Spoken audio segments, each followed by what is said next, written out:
Hello everyone, मैं doctor अनुपम। आज मैं जिस टॉपिक को लेके आपसे बात करूंगी वो है एनल फिशर। जैसा कि मैंने पिछली वीडियो में आपको फिस्टुला इनैनो के बारे में बताया, जो कि एक मल द्वार की बीमारी है, उसी तरह एनल फिशर भी एक मल द्वार की बीमारी है। ज़्यादातर लोग मल द्वार में होने वाली हर एक बीमारी को पाइल्स यानी बवासीर ही कहते हैं, लेकिन ऐसा नहीं है। मल द्वार में भी कई तरह की बीमारियां हो सकती हैं। उनमें से एक है एनल फिशर। जब आप कड़े सख्त मल का त्याग करते हैं तो मल द्वार में चीरा या घाव हो जाता है, जिसे हम एनल फिशर कहते हैं। यह अक्सर उन लोगों में होता है जिनको कॉन्स्टिपेशन या कब्ज की समस्या बहुत ज़्यादा रहती है।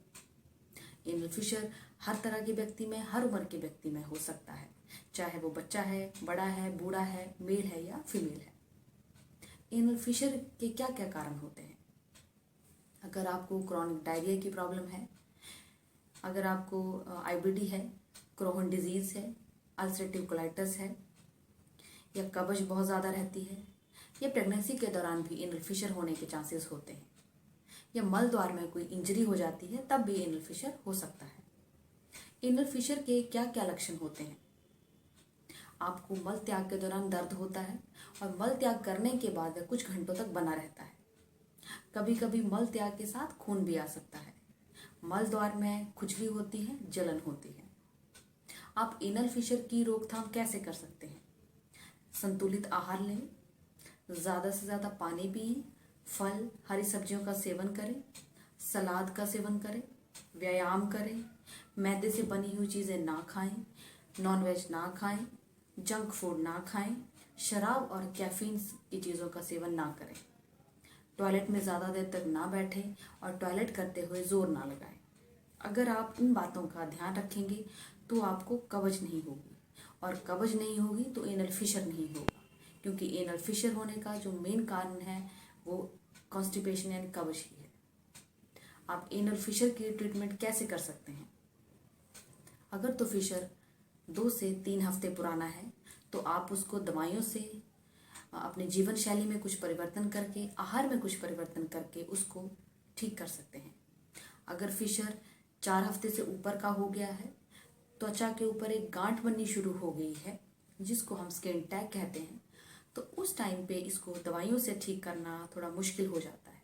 तो कभी कभी हमें सर्जरी का भी सहारा लेना पड़ता है। उसमें लेटर स्फिंक्टेक्टमी, लेज़र से इसका इलाज, ये कुछ इंजेक्शंस होते हैं जो इसमें दिए जाते हैं। लेकिन जहाँ सर्जरी की अपनी एडवांटेज है, वहीं थोड़ी बहुत इसकी कुछ डिसएडवांटेज भी है।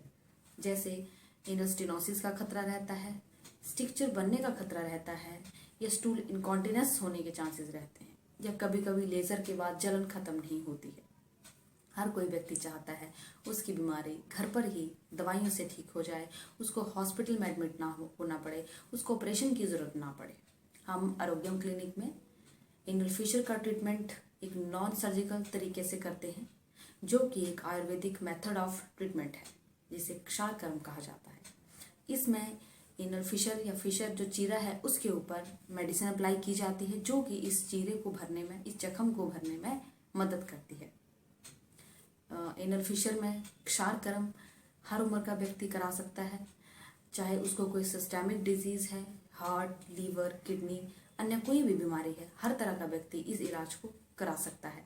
और ना तो इस इलाज में आपको हॉस्पिटल में एडमिट होने की ज़रूरत होती है, और ना ही जो सर्जरी की से होने वाली डिसएडवांटेज हैं वो भी इसमें नहीं होती है। अगर आपका फिशर पुराना हो गया है, दवाइयों से ठीक नहीं हो रहा है, आप उसमें सर्जरी नहीं कराना चाहते हैं, तो आप उस कंडीशन में क्षारकर्म करा सकते हैं। Thank you.